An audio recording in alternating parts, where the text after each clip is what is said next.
যারাই দুর্নীতি করেছে এই দুর্নীতিবাজরা কিন্তু তার দল বিদল দেখে নাই। গত 16 বছরে শেয়ার বাজার লুট হয়েছে, যারা শেয়ার বাজার লুট করেছে তারা কিন্তু এটা দেখে নাই যে এই শেয়ার বাজারে আমার দলের লোকের বিনিয়োগ আছে কিনা। বাংলাদেশ ব্যাংকের রিজার্ভ লুট হয়েছে, যারা লুট করেছে তারা কিন্তু এটা দেখে নাই, হায় ব্যাংকে তো সরকারি দলের লোকের অ্যাকাউন্ট আছে, আমি যে লুট করতেছি আমার দল ক্ষতিগ্রস্ত হবে। বাজারে যখন দ্রব্য মূল্য বাড়ে সরকারি দল বেশি মূল্যে কিনে, বিরোধী দলও বেশি মূল্যে কিনে। বাস ভাড়া বাড়লে এই সরকারি দলের যুবকও বাড়তি বাস ভাড়া দেয়, আবার বিরোধী দলের যুবকও বাড়তি বাস ভাড়া দেয়। তেলের দাম বাড়ুক, গ্যাসের দাম বাড়ুক, বিদ্যুতের দাম বাড়ুক, এগুলো সবার জন্য বাড়ে। দুর্নীতিবাজরা সবার টাকা দুর্নীতি করে। সুতরাং আমি যখন দুর্নীতির বিরুদ্ধে কথা বলবো, কোনো দলের পক্ষে কিংবা কোনো দলের বিপক্ষে নয়, আমি জনগণের পক্ষে কথা বলতেছি, দেশের পক্ষে কথা বলতেছি। বলবেন হুজুর এগুলো মাহফিলে বলার দরকার কি? এই যুবকেরা তোমরা আসছো, আমি তোমাদেরকে একটু কিছু কথা আজকে বলবো, ধৈর্য ধরে শোনার চেষ্টা করো। কেন দেশের পক্ষে ইসলামের পক্ষে মাহফিলে কথা বলা লাগে? কেন মসজিদে দেশের পক্ষে ইসলামের পক্ষে কথা বলা লাগে? আজকে একটু চিন্তা করো, আমার কথাগুলো বোঝার চেষ্টা করো। বাংলাদেশে এবার যে পরিবর্তন হয়েছে, 2000 ছাত্র জনতা রক্ত দিয়েছে। আগেও পরিবর্তন হয়েছে অনেকবার, এত রক্ত অতীতের কোনো পরিবর্তনে দিতে হয় নাই। আগেও দেশে গন্ডগোল হয়েছে, এবার এত রক্ত ছাত্র জনতা দিয়েছে। এই রক্তের পরে দেশে পরিবর্তন এসেছে, রক্তের উপরে। এখন দেশ যদি আমরা সংস্কার না করতে পারি, দেশ যদি মেরামত না করতে পারি, দেশে যদি দুর্নীতি থেকে যায়, দেশে যদি সুদ-ঘুষ থেকে যায়, দেশে যদি টেন্ডারবাজি থেকে যায়, দেশে যদি জুলুম থেকে যায়, দেশে যদি অন্যায় থেকে যায়, তাহলে 2000 ছাত্র জনতা যে কারণে রক্ত দিয়েছে তাদের রক্ত দেওয়াটা বৃথা হবে। তাদের রক্ত দেওয়ার কোনো মূল্য থাকবে না। আপনারা বলবেন হুজুর আমরা দেশকে পরিবর্তন করেছি যেহেতু আমরা দেশে সুশাসন কায়েম করব। আপনি কোনোদিন যতই আন্তরিক হন দেশে সুশাসন কায়েম করতে পারবেন না। কেন পারবেন না? এই সিস্টেমে দেশে সুশাসন কায়েম করা সম্ভব না। সুশাসন কায়েম করতে হলে সিস্টেম পরিবর্তন করতে হবে। তন্ত্র মন্ত্র দিয়ে যদি রাজনীতি করা হয়, রাষ্ট্র চালানো হয়, 50 বছর আর 52 বছর আর 53 বছর নয়, 1000 বছর রাষ্ট্র চালালেও সুশাসন সম্ভব হবে না। আমি যুবকদের একটু খেয়াল করো, আমি বলি দেখো বাংলাদেশ পরিচালিত হয় কোন সিস্টেমে, কোন তন্ত্র মন্ত্র দিয়ে বাংলাদেশ পরিচালিত হয়। আমার দিকে তাকাও। বাংলাদেশ পরিচালনার পেছনে মূলত 4টা ইজম কাজ করে। কয়টা ইজম? ইজম মানে মতবাদ। ইজম মানে কি? মতাদর্শ, মতবাদ। আপনি ধর্মও বলতে পারেন। এক একটা ইজম এখন এক একটা ধর্ম হয়ে গেছে। 4টা ইজম দ্বারা বাংলাদেশ পরিচালিত হয়। 1 ডেমোক্রেসি, গণতন্ত্র। 2 সেকুলারিজম, ধর্মনিরপেক্ষতাবাদ। 3 সোশ্যালিজম, সমাজতন্ত্র। 4 ন্যাশনালিজম, জাতীয়তাবাদ। আপনি ঘুরে ফিরে দেখবেন মূল দল, বড় বড় দল যারা রাজনীতি করে এবং তাদের যারা সহযোগী, তাদের মুখে ঘুরে ফিরে এই কথাই। একদল প্রকাশ্য বলে আমরা সেকুলারিজমে বিশ্বাস করি, আমরা ধর্মনিরপেক্ষতা বিশ্বাস করি। আরেক দল বলে ডেমোক্রেসির জন্যে রাষ্ট্রকে ডেমোক্রেসি দিয়ে পরিচালনা করতে হবে। তারা অনেক ক্ষেত্রে সহনশীল হয়, তবে তারা এই কথা বলে ইসলাম চায় না। সেকুলারিজম না চাইলেও তারা ইসলাম চায় না। আরেক দল আছে সোশ্যালিজম চায়। হাতুড়ি, হাতুড়ি, কেচি ওদের মার্কা, কাচি ওদের মার্কা, ওদেরকে আমরা বামপন্থী দল বলি। এইভাবে এই 4টা তন্ত্র মন্ত্রের উপরে ভিত্তি করে বাংলাদেশ পরিচালিত হয়। আমি যুবকদের বলি, আমি ছাত্রদের বলি, এই 4টা তন্ত্র মন্ত্র দিয়ে যতদিন রাষ্ট্র পরিচালিত হবে এই রাষ্ট্রে ততদিন সুশাসন প্রতিষ্ঠিত হবে না। আপনাদের কষ্ট হচ্ছে না তো? আমি জানি ক্ষুধা লাগছে, অনেক সময় তো হয়েছে, রাত অনেক হয়েছে, কিন্তু আমার তো ঢাকা যাওয়া লাগবে। আমি কথাগুলো তাড়াতাড়ি শেষ করে ফেলবো। কত 15-20 মিনিট চলবে তো ইনশাআল্লাহ? মাশাআল্লাহ। একটু খেয়াল করে শোনেন। এবং এখানে আজকে মানুষের উপস্থিতি সন্তোষজনক। এর চাইতে বেশি উপস্থিত হলে আলোচনা করা যায় না। এদিকে একদল ধাক্কাধাক্কি করে, ওদিকে একদল ধাক্কাধাক্কি করে। এমনকি আরো বেশি উপস্থিত হলে মারামারি হয়, চেয়ার ছোড়াছুড়ি হয়, ধাক্কাধাক্কি হয়।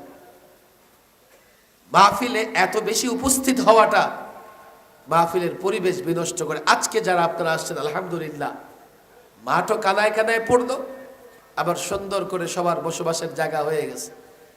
একটু খেয়াল করে শোনেন, আমি যখন ডেমোক্রেসি নিয়ে কথা বলি, এই শব্দটা আমরা প্রায় শুনেছি। বাংলাদেশ গণতান্ত্রিক রাষ্ট্র, গণতন্ত্র প্রতিষ্ঠা করবার জন্য রাজনৈতিক দলগুলো কাজ করে।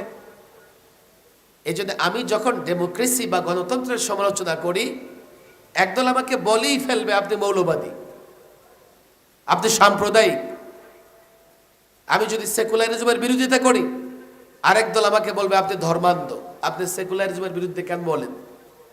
আমি যদি সোশ্যালিজমের বিরুদ্ধে বলি, আরেক দল বলবে আপনি বৈষম্য চান, আপনার ইসলামে তো সাম্যতা নাই।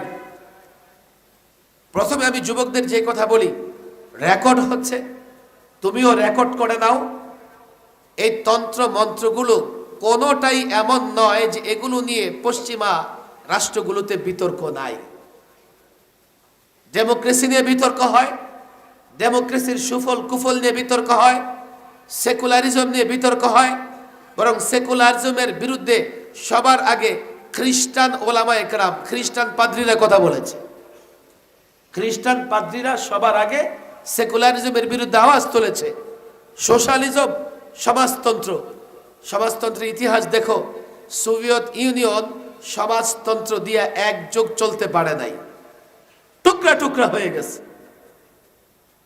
আমাদের যুবকেরা, রাজনীতিবিদরা না জানবার কারণে আমি যখন এই তন্ত্র মন্ত্র নিয়ে সমালোচনা করি, তো ওরা আমাকে ধর্মান্ধর, মৌলবাদী, সাম্প্রদায়িক বলে গালি দেয়। রেকর্ড হচ্ছে, আমি তো বলি, আপনি খোঁজ খবর নিয়ে দেখেন, কোন একটা তন্ত্র মন্ত্র এমন নাই এগুলো নিয়ে বিতর্ক হয় না। আর এই তন্ত্র মন্ত্রগুলো কবে এসেছে? মাত্র কদিন আগে অ্যারিস্টটল ডেমোক্রেসি দিয়ে গেছে। কবে এসেছে? এর আগে ধরলাম এই 200 বছর ধরে এই তন্ত্র মন্ত্রগুলো চলতেছে। এর আগে পৃথিবী ছিল কি ছিল না? রাজা বাদশাহ ছিল কি ছিল না? রাজনীতি ছিল কি ছিল না? রাষ্ট্র পরিচালনা হয়েছে কি হয় নাই? তাহলে তন্ত্র মন্ত্র নিয়ে কথা বললে তোমাদের কেন খারাপ লাগবে? আপনি কেন, আমাকে বলা হবে আপনি কেন তন্ত্র মন্ত্র নিয়ে কথা বলেন? আমি প্রশ্ন করি, তুমি তন্ত্র মন্ত্রের পেছনে কেন ছোট? আমাকে বলো। আল্লাহ তো তোমাকে এমন এক ইসলাম দিয়েছে, ব্যক্তি জীবন থেকে রাষ্ট্র জীবন যত সমস্যা আছে সব সমস্যার সমাধান ইসলামে আছে না নাই? তাহলে তুমি ডেমোক্রেসির কথা কেন বলো? রাষ্ট্র পরিচালনা করবে, ইসলাম দিয়ে পরিচালনা করো। তুমি সেকুলারিজমের কথা কেন বলো? তোমরা যখন সেকুলারিজম আর ডেমোক্রেসি দিয়ে রাষ্ট্র পরিচালনা করো, তখন আমরা দেখি তোমরা কি করলা, ইসলামের একটা অংশকে মানলা আর একটা অংশকে ছেড়ে দিলা। ইসলাম দিয়ে মুহাম্মদ সাল্লাল্লাহু আলাইহি ওয়াসাল্লাম মদিনা রাষ্ট্র পরিচালনা করেছে না করে নাই? ইসলাম দিয়ে বিচার ব্যবস্থা পরিচালিত হয়েছে না হয় নাই? ইসলাম দিয়ে অর্থ ব্যবস্থা পরিচালিত হয়েছে না হয় নাই? ইসলাম যুদ্ধ নীতি দিয়েছে কি দেয় নাই? ইসলাম দিয়ে হযরত আবু বকর রাষ্ট্র পরিচালনা করেছেন না করেন নাই? বলেন করেছেন না? হযরত ওমর বলেন করেছেন না করেন নাই? কোন সন্দেহ আছে? হযরত ওসমান, হযরত আলী, হযরত মুআবিয়া, হযরত ওমর ইবনে আব্দুল আজিজ, 1000 বছর ইসলাম দিয়ে গোটা পৃথিবী পরিচালিত হয়েছে। তাহলে তুমি এই তন্ত্র মন্ত্রের কথা কেন বলো? তুমি যখন এই তন্ত্র মন্ত্রের কথা বলো, তাহলে ইসলাম সম্পর্কে হয়তোবা তুমি গণ্ড মূর্খ, ইসলাম বুঝো নাই, না হয় তুমি ডেমোক্রেসি এগুলোও বুঝো নাই। তুমি বুঝছো শুধু হাড্ডি মুখে দিতে পারলে তোমার সব শেষ। আমি যুব সমাজকে বলি, দেখো, যেখানে তোমার ইসলাম ব্যক্তি জীবন থেকে রাষ্ট্র জীবনের সব সমস্যাগুলোর সমাধান দিয়েছে এবং ইসলাম দিয়ে রাষ্ট্র পরিচালনা করা আল্লাহ বাধ্যতামূলক করেছেন। রাষ্ট্রের প্রত্যেকটা বিষয় তোমাকে ইসলাম দিয়ে সাজাতে হবে। তুমি মুসলমান হলে তুমি কি করে ইসলাম ছাড়া অন্য কোন তন্ত্রমন্ত্রের স্লোগান দাও? একটু তো বুঝার চেষ্টা করো। আবার বলে কি যে রাজনীতি কোরআন হাদিসে নাই। আচ্ছা ঠিকই নাই, তোমরা যে রাজনীতি করো এই নোংরা রাজনীতি কোরআন হাদিসে নাই। আচ্ছা তুমি তো মুসলমান, যদি তোমার কোনো বিষয় কোরআন হাদিস দ্বারা প্রমাণিত না হয় তুমি সে কাজ কেমনে করো? বলো, সে কাজ তুমি কেমনে করো? কোরআন হাদিসে নাই বলে তুমি তো সে কাজ করতে পারো না। দেখেন খেয়াল করে, আমি মুসলমান একটা কাজ এমন করতে পারি না যা কোরআন হাদিস আমাকে সমর্থন করে না। আমি এই জন্য মাহফিলে আসা যুবকদের বলি, যুবক ভালো করে শোনো, তোমরা রাজনীতি করো। আমি মসজিদে আসা যুবকদের বলি, তোমরা রাজনীতি করো। বলবেন কেন? তোমরা যদি রাজনীতি করো, মাহফিলে আর মসজিদে আসা যুবকেরা সমাজের উৎকৃষ্ট যুবক, কথা ঠিক না বেঠিক? ওরা যদি রাজনীতি করে সমাজ ঠিকঠাক মতো চলবে। আর যদি তোমরা রাজনীতি না করো, নোংরা লোকেরা নোংরা রাজনীতি করে চেয়ারে বসে থাকবে, তুমি চারিত্রিক সার্টিফিকেট আনতে যাবে এমন ব্যক্তির কাছে যার নিজেরই চরিত্রের বালাই নাই। জন্ম সনদ আনতে যাবে এমন ব্যক্তির কাছে যার নিজেরই জন্মের ঠিক ঠিকানা নাই। বিপদে পড়লে সহযোগিতা আনতে যাবে এমন ব্যক্তির কাছে সে ইয়াবা খায়, গাঁজা খায়, হেরোইন খায়, ফেন্সিডিল খায়। গত 16 বছর আমরা বাংলাদেশ দেখেছি, কক্সবাজারে ইয়াবা ব্যবসায়ী এমপি হয়েছে, বিবারিয়াতে গাঞ্জাখোর এমপি হয়েছে, ইয়াবাখোর ফেন্সিডিলখোর হাজারো মেম্বার চেয়ারম্যান হয়েছে। ভদ্র যুবক, তুমি যদি রাজনীতি না করো এই সমাজে ইজ্জতের সঙ্গে সম্মানের সঙ্গে মাথা উঁচু করে থাকতে পারবে না। তুমি কেন রাজনীতি করবে না? তবে প্রচলিত তন্ত্র মন্ত্র মেনে যদি রাজনীতি করো, দুনিয়াও বরবাদ, আখিরাতও বরবাদ। প্রচলিত রাজনীতির সার কথা কি জানেন?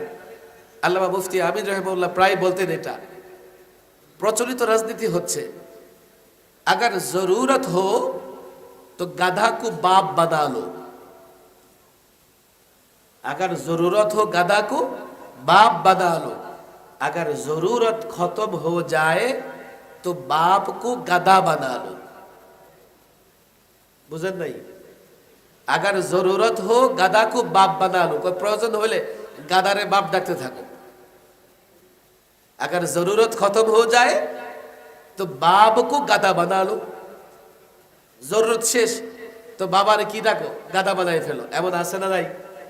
নির্বাচন যখন আসে দেখবেন ক্ষেত খামারে কৃষক কাজ করতেছে, দৌড়ে জড়ায় ধরে কাদা মাটি সহ বাবা চাচা জ্যাঠা ডেকে চিৎকার করতে থাকে, কথা ঠিক না ঠিক?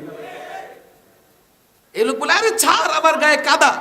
কয় না আপনি বাপ, বাপের গায়ে কাদা থাকলে কি সন্তান ছেড়ে দেয়? এমনি তো মসজিদে যায় না, নির্বাচন আসলে দেখবেন যে আসর নামাজও 6 বার পড়তে থাকে। তবে টুপি দেখে চিনা যায়, একটা টুপি যে এক যুগ ধরে ধোয় না দেখলেই বোঝা যায়। আরে কথা ঠিক না বেটি? হায় হায়, কত রকমের কথা। এমপি হয়ে গেছে, দায়িত্ব পেয়ে গেছে, এবার যান দেখি গেটে কুত্তা দাঁড় করানো থাকবে, আপনি যাবেন, কুত্তা আপনার এমন দৌড়ানি দিবে, এখন আপনি বাপ বাপ বলে দৌড়ে পালাবেন। প্রচলিত রাজনীতির কথা আমি বলি না। এই যে যুবকেরা এখানে এসেছে 20 বছর 30 বছর রাজনীতি করার পরে, স্লোগান দেওয়ার পরে 2-4 জন আঙ্গুল ফুলে কলা গাছ হয়, আর বাকি যুবকেরা বাপ দাদার বিটা মাটি বিক্রি করে মধ্যপ্রাচ্যের কোন এক দেশে গিয়া ক্লিনারের চাকরি করে 45 ডিগ্রি সেলসিয়াস তাপমাত্রার নিচে কাজ করে তার চোখের পানি আর তার শরীরের ঘামে সে একাকার হয়ে যায়। বলবে হুজুর নোট তো একটা পাই। আরে যেই নোট তোমাকে দেওয়া হয় ভোটের জন্য, এটা তোমাকে দেওয়া হয় না, তোমার মাথার উপরে বিনিয়োগ করে। এই বিনিয়োগের মাধ্যমে নিবে ভোট, আর আগামী 5 বছর 1000টা নোট তোমার রক্ত বিক্রি করে সে আদায় করে দেবে। কে বলেছে যুবক বুঝো না কেন? রাজনীতিবিদরা যদি দেশের সাথে রাজনীতি করত, তাদের সন্তান রাজনীতি করত, আমাকে বলো 53 বছরের বাংলাদেশে আন্দোলন হয়, সংগ্রাম হয়, কোন রাজনৈতিক নেতার সন্তানকে রাস্তায় পাওয়া যায় না। তারা ক্যামব্রিজে পড়াশোনা করে, অক্সফোর্ডে পড়াশোনা করে, আর তুমি তাদের জন্য স্লোগান দিয়ে রক্ত দাও। দুনিয়াও বরবাদ, আখিরাতও বরবাদ। আমি গ্যারান্টি দিতে পারবো না প্রচলিত রাজনীতি করে সফল হবে, আমার কাছে গ্যারান্টি নেই, আল্লাহর কসম। আমি তো জানি যে মিরপুরের মানুষ বড় হিম্মত রাখে, ঈমান রাখে, বড় সাহস রাখে। এই ঐতিহ্যবাহী একটা প্রোগ্রামে এসেছেন, এখানে হিম্মত আরো সাহস বেশি থাকবার দরকার আছে না নাই? তাছাড়া এখন আপনারা মুক্ত, স্বাধীন, আমরাও স্বাধীনভাবে কথা বলতেছি। আগে এমন একটা প্রোগ্রামে বসার আগে 6 বার ধমক, 6 বার হুমকি আসতো, খবরদার উল্টা পাল্টা বলবেন না। কিন্তু মাহফিল কর্তৃপক্ষ ভয়ে কাবু থাকতো আমরা যখন বক্তৃতা করতাম, কারণ কর্তৃপক্ষ মনে করতো না জানি হুজুর কোন কথা বলে ফেলে, আর হুজুরে যাওয়ার পরে আমাদের উপর বিপদ নেমে আসে। এখন কি এই ধরনের কোনো ভয় আছে? তাহলে গলা ফাটিয়ে উঁচু আওয়াজে ভলিউম বাড়িয়ে চিৎকার করে তাকবীর দেবেন। তাকবীর ধ্বনি জোরে হয় না আস্তে হয়? কেন জোরে হয়? যদ্দূর আওয়াজ যায় শয়তান থাকতে পারে। দরকার আছে না নাই? আল্লাহু আকবার। যত লোকের সমাগম আওয়াজটা তত বড় হয় নাই। বলে হুজুর আপনার আওয়াজই তো ছোট, আমাদেরটা বড় কেন হবে? আমার আওয়াজ সবাই শুনতে পাইতেছেন? আচ্ছা, আমি আরেকটা অনুরোধ করি, রাস্তাঘাটে যারা দাঁড়িয়ে আছেন, আমার অনুরোধ, মিরপুর বাজারে যারা ঘোরাফেরা করতেছেন, রাস্তাঘাটে দাঁড়িয়ে আছেন, হ্যাঁ যুবকরা চলে আসো, মাশাআল্লাহ, আসো আবু আসো, ঢুকো, বসে যাও। বর্তমানে মাহফিলের বড় সৌন্দর্য হচ্ছে যুবকেরা। 10-15 বছর আগে মাহফিলে বসলে দেখতাম সব বুড়া মানুষ মাহফিলে বসে আছে, আর এখন মাহফিলে অধিকাংশ যারা আসে তারা যুবক। এর মানে হচ্ছে যুব সমাজ ধীরে ধীরে ইসলামের দিকে এগিয়ে যাচ্ছে। আর এই যুব সমাজ যখন ইসলামের আমানত বুঝে নিবে, আমাদের আর আন্দোলন সংগ্রাম করতে হবে না। যুব সমাজ শুধু ঘোষণা দিয়ে দিবে আমরা ইসলাম চাই, বাস। আর পৃথিবীর কোন তাগুত, কাফের, বেঈমান যুবকদের ঘোষণার বিরোধিতা করতে পারবে না। যুবকেরা যখন আসে মাহফিলে ভালো লাগে, কথা ঠিক না ঠিক? একটা সময় আমাদের দেশের যুবকদের বড় কাজ ছিল যাত্রা পালার আয়োজন করা। এখন আসছে না নাই? যাত্রা কমেছে না? ব্যান্ড শো আয়োজন কমেছে না?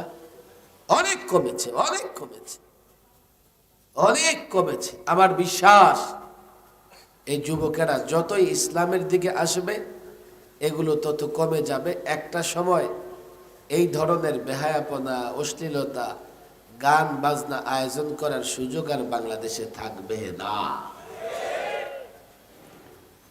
একটা কঠিন সময় পার করে আমরা এখন একটা মুক্ত জীবনে বসবাস করতেছি, মুক্ত সময় আমরা অতিক্রম করতেছি। তবে এই মুক্ত সময়টা দীর্ঘদিন থাকবে না। বাংলাদেশ একটা সিস্টেমে পরিচালিত হয়, বাংলাদেশের একটা সংবিধান আছে। এই জন্য আজ না হয় কাল সংবিধানের আলোকে একটা নির্বাচন হয়তো বা হবে, হলে কোনো সরকার আসবে।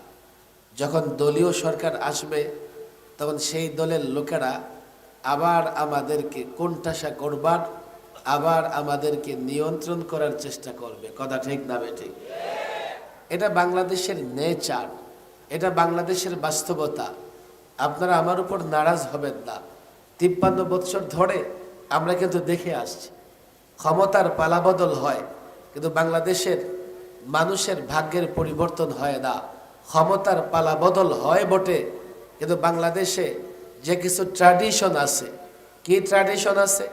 চাঁদাবাজি, দখলদারি আছে না নাই? দুর্নীতি, ঘুষ বাণিজ্য, এগুলো যথারীতি চলতে থাকে। সরকার আসে, সরকার যায়, দুর্নীতি বন্ধ হয় না। হয়তোবা ভবিষ্যতে তাই হবে। আপনি বলবেন হুজুর আপনি কি করে জানলেন ভবিষ্যতে তাই হবে? না জানার কি আছে? যেই সিস্টেমে 53 বছর দুর্নীতি করে একদল পার পেয়েছে, সেই সিস্টেমে দুর্নীতি হলে যারা দুর্নীতি করে তারাও পার পেয়ে যাবে। কারো আমলে কম, কারো আমলে বেশি। চুরি দুর্নীতি বন্ধ হয় নাই। আর গত 16 বছর তো পুকুর চুরি হয়েছে। পুকুর চুরি কিভাবে?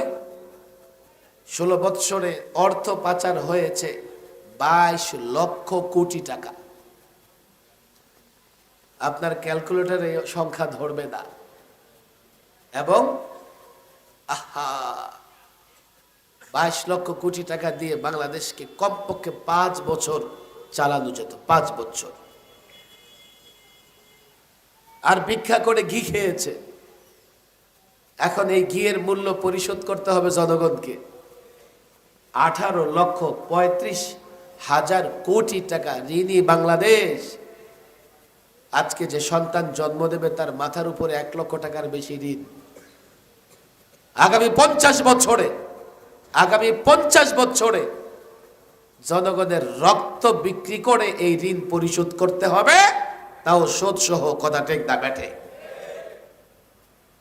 53 বছরে বাংলাদেশ কতদূর অগ্রসর হয়েছে আপনি পৃথিবীর নানা দেশের স্বাধীন হবার পরে তাদের উন্নতি অগ্রগতির ইতিহাস দেখতে পারেন।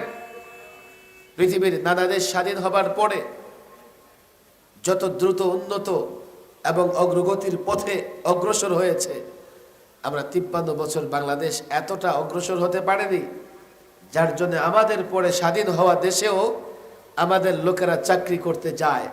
অথচ বাংলাদেশ এমন একটা দেশ যে দেশের মাটির নিচ, বিশেষ করে সিলেট অঞ্চল, এই মাটির নিচে খনিজ সম্পদে ভরা। কথা ঠিক না বেঠিক? টিউবওয়েল দিয়ে গ্যাস বের হয়, টিউবওয়েল দিয়ে কি বের হয়? তেল বের হয়। আমাদের দেশে খনিজ সম্পদে ভরা। আমার দেশের একটা ইঞ্চি মাটি স্বর্ণের চাইতেও দামি। আপনি আরব দেশে যাবেন, 400-500 কিলোমিটার দৌড়ানোর পরে একটা গাছ চোখে দেখবেন না। আর বাংলাদেশে 2 হাত জায়গা যদি থাকে, একটা গাছ লাগান, পেঁপে গাছ লাগান, 6 মাস পরে পেঁপে খাবেন। কলা গাছ লাগান, বছর পরে কলা খাবেন।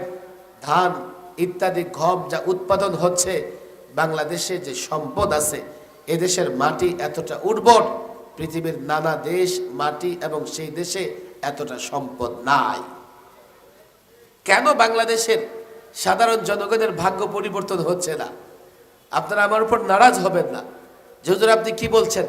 আমার দলের বিরুদ্ধে বলছেন, আমার সরকারের বিরুদ্ধে বলছেন? না, তোমার দল কিংবা তোমার সরকারের বিরুদ্ধে নয়। একটু বোঝার